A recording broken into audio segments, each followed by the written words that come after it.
Okay, grade eights, we're back in the class. We're taking a look today at how to do operations with mixed numbers. Okay, and what we mean by a mixed number isn't, I've got twos and threes and fours and nines, that kind of thing.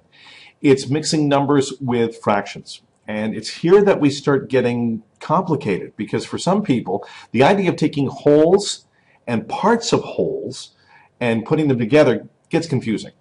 And for some people, and maybe for some of you, the idea of going with numbers and fractions is a little bit like mixing letters and numbers together. That if we could just stay with, say, numbers and decimal points, it would be easier. But unfortunately, there are quite a few times where you're going to have to do either or both. And there are some ways where if you use a fraction, it'll be a little more accurate than using a decimal point because decimals force you into base 10 and fractions could be any number of things depending on what the denominator is. So what I'm going to do, again, a little different today, is I'm going to take you through the explanations that are based right in the textbook, talk about what they mean by them, and then set you on your way with a little bit of practice before you come back into class tomorrow. All right, so here we go.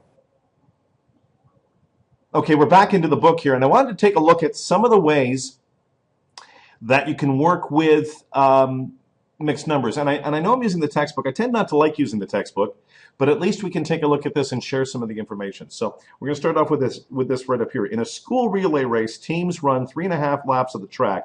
Each team has 4 members. How many laps does each team member run? Okay. Each team runs 3.5 laps of the track. Each team has 4 members. How many laps does each team member run? Okay, so I want you to think about something. How would you figure that out? 3.5 laps of the track. Each team has 4 members. What are you looking for? What kind of math sentence are you looking at, right? What you're really looking at is 3.5 divided by 4. Well, how would you do that? Well, that's what we're talking about now. We're mixing numbers. 3 divided by 4, you'll come up with a fraction or a decimal, but we're mixing numbers now. So let's talk about how to do the various work here so we can actually get to doing some practice tonight. Okay. Example number 1, adding and subtracting mixed numbers. During a swim practice, Jay swam 4 3/4 lengths of the front crawl and 1 7 lengths of the butterfly stroke. So they're asking you to show each fraction as an improper fraction. And how many lengths did Jay swim in total? Well, what's an improper fraction? Well, first of all, an improper fraction is any time the numerator is higher than the denominator. Okay, so if Jay swam 4 3/4 lengths of the front crawl, what's the improper fraction to go with that? And how would you figure that out? Well, the first thing you would do is you'd multiply 4 times 4. Because what you're really saying is you've got 4 wholes, and since the wholes have been divided into 4, 4 times 4 would tell you exactly how many quarters you've got.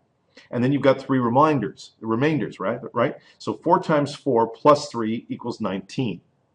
So you've got 1, 2, 3, 4 wholes, and 1 3/4 of a whole. Now, if you look at the other one, 1 7/8 is 1 whole that's divided up into 8 pieces. There's your denominator. Plus 1 that's 7/8, or 15/8. Yeah, that's right. 1 7/8.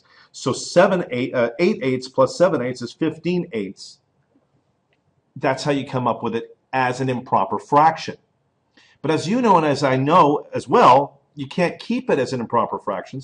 You actually have to start thinking about making it a proper number that people can work with. So here's an example up here. 4 3/4 plus 1 7/8. That's what we were working with Jay here and how far he swam in distance. Okay, so you basically have 19 quarters and 15/8. Well, what they've done here is they've worked out their multiples, right? It even says here, use multiples to find the lowest common denominator of 8. So they found that the lowest common denominator of 8 is 8. Convincingly, they worked it out. So 19 over 4 is the same thing as 38 over 8. They multiplied it by 2.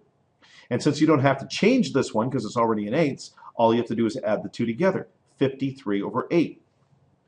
Now the question is, how do you come up with a proper fraction there? How would you do it? No, I mean seriously, how would you do it? Well, if you think about it, 53 over 8, if you take 53 and divide it by 8, you will get 6 with 5 remainders. Make sense? So in other words, the proper fraction that comes out of the improper fraction 53/8 Comes out to 6 5/8. So J swam 6 5/8 lengths in total.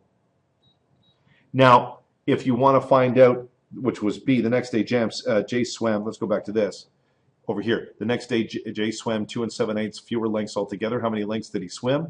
Well, all you have to do is take 2 7/8 away from 6 5/8, and, Bob's your uncle. Here's how you work it. 6 5/8 minus 2 7/8, 53/8 minus 23/8, right?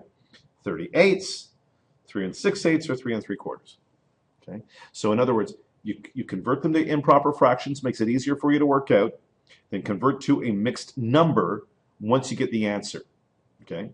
So J swam 3 3/4 lengths on the second day. Now you can use mixed numbers, and they start talking about how to do it here. Okay, so it says I can't subtract 7/8 from 5/8. I need to borrow 1 whole from the 6. It gets kind of complicated. And if you feel uncomfortable with having to borrow and add, just like when you were first learning how to do math and you were doing addition and subtraction, it's easier to work with improper fractions. The only problem is you're left with bringing it to a proper fraction when you're done. Okay, you'll get the same answer, but it's a little more complicated to take that extra step at the end. All right. Now, when you're multiplying and dividing, you're working basically the same way. You're just working with a different operation. Okay. At a fundraising car wash, Katrina worked 1 1/2 hours and washed 6 cars. Her friend Monique worked 2 1/4 hours longer. Okay, so 1 1/2 divided by 6 is the same thing as 3/2 divided by 6, right? So if you're going to multiply, if you're going to divide, all you have to do is invert the divider here. Invert it in order to, and then multiply. Okay, so 3/2 divided by 6 is the same thing as 3/2 times 1/6. 3 times 1, 2 times 6, 3/12. So the answer is 1/4. So Katrina spent 1/4 of an hour or 15 minutes washing the car. And here's it's pretty clear how they figured that out, 1/4 of an hour, right? Now, Monique worked 2 1/2 times longer. So you need to multiply to find out how many hours Monique spent washing cars. So if Monique worked 2 1/4 times longer, and Katrina only worked 1 1/2 hours, then you multiply 1 1/2 by 2 1/4, which is the same thing as multiplying 3/2 by 9/4, because you've changed to mixed numbers. 3 times 9, 2 times 4, 27/8. Then you convert it back to the mixed number by dividing the 27 by 8, and you get 3 3/8. So Monique worked for 3 3/8 hours longer. Okay, so it's pretty close to the estimation that they asked you to do. All right. So let's go back up to the key ideas before you start working on it. To add or subtract mixed numbers, you can change the mixed numbers to improper fractions first, or you can use the mixed numbers to solve. And they've got some examples here, right? 1 1/2 plus 2 2/3. They changed it to mixed numbers. They made a common denominator. They came up with a number. Then they brought it back to a mixed number. Same thing on this side here. Okay. And the division example, or I should say the subtraction example right here. Same kind of operation. To multiply and divide, a little more complicated. First of all, you change them into mixed numbers and you divide them. That's pretty standard. Okay. When you're dividing them, you're inverting this number. Okay. So 1 1/3 is the same as 4/3. 2 3/4 is the same as 11/4. 4/3 times 4/11 gives you 16/33s, or 16/33, I should say. Okay, that's the gist of it. Hope it makes sense. Work on the stuff that I've given you tonight, and when we sit down tomorrow and talk about it, we'll see where we need to work a little longer, maybe practice a little bit more, but either way, by the time we get through tomorrow, you'll have it pretty well down pat. Good luck. You have a call on 701. This is Mary.